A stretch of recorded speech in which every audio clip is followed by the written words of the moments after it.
हम सभी ने भानगढ़ किले की कहानी के बारे में कई बार सुना भी है और पढ़ा भी है। ये किला 400 साल पुराना है। इस किले को 17वीं शताब्दी में माधो सिंह ने अपने छोटे बेटे मानसिंह के लिए बनवाया था।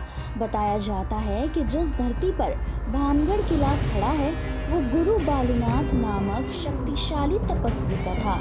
किले का निर्माण शुरू करने से पहले माधो सिंह ने तपस्वी की अनुमति मांगी थी। उन्हें एक शर्त के साथ अनुमति दे दी गई। शर्त ये थी कि किले की छाया कभी भी तपस्वी के घर पर नहीं पड़नी चाहिए, वरना बड़ी दुर्घटना हो सकती है। लेकिन माधो सिंह ने भी इस शर्त को अनदेखा कर दिया और बनाने वाले ने भी इस बात को ध्यान में ना रखकर मजबूत दीवारों के साथ किला बनवा दिया। कहा जाता है कि भानगढ़ की राजकुमारी रत्नावती बेहद ही खूबसूरत थी। उनकी खूबसूरती को देख एक तांत्रिक राजकुमारी के प्यार में पागल हुआ बैठा था। जिस दुकान से राजकुमारी के लिए इत्र जाया करते थे, वहीं से एक दिन उस तांत्रिक ने इत्र की बोतल पर ऐसा जादू किया था कि जब भी राजकुमारी उस इत्र को लगाती, उन्हें उस तांत्रिक से प्यार हो जाता। महल तक तो वो बोतल पहुंच गई, लेकिन राजकुमारी को मिलने से पहले ही एक पत्थर पर गिरकर टूट गई और तभी वो पत्थर उस तांत्रिक की ओर चल पड़ा और उसे कुचल दिया। लेकिन मरने से पहले उस तांत्रिक ने भानगढ़ की बर्बादी का श्राप दे दिया था। इस श्राप के बाद 1783 में धीरे धीरे भानगढ़ के किले पर ऐसा अकाल पड़ा जिसमें भानगढ़ पूरी तरह से खत्म हो गया। या यूं कहें कि अजब सिंह की शर्त को न मानना ही सबसे बड़ी भूल थी।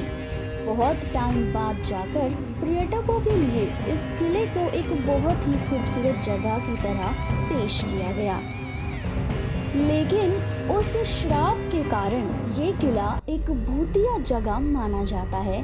कहा जाता है कि इस किले की दीवारों पर अपने कान लगाने से अलग अलग चिल्लाने की डरावनी आवाज़ें सुनाई देने लगती हैं, जिसे सुनना बेहद ही नामुमकिन है।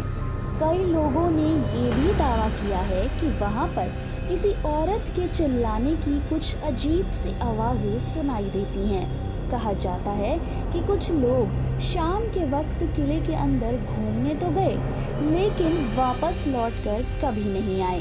किसी को नहीं पता कि वो लोग आखिर गए कहाँ हैं। इस बात का रहस्य आज भी वहाँ दफन है कि वो लोग कहाँ हैं, क्योंकि उसके बाद शाम के वक्त वहाँ जाने की हिम्मत कोई नहीं कर पाया। और तभी से आर्कियोलॉजिकल सर्वे ऑफ इंडिया ने नियम के अनुसार शाम 5 बजे के बाद इस किले के अंदर जाने पर रोक लगा रखी है। इस किले की अनोखी बात ये भी है कि इस किले की कोई भी छत नहीं है। वास्तव में भानगढ़ किला एक भूतिया जगह साबित हो या ना हो, लेकिन ये एक रहस्यमय जगह जरूर है।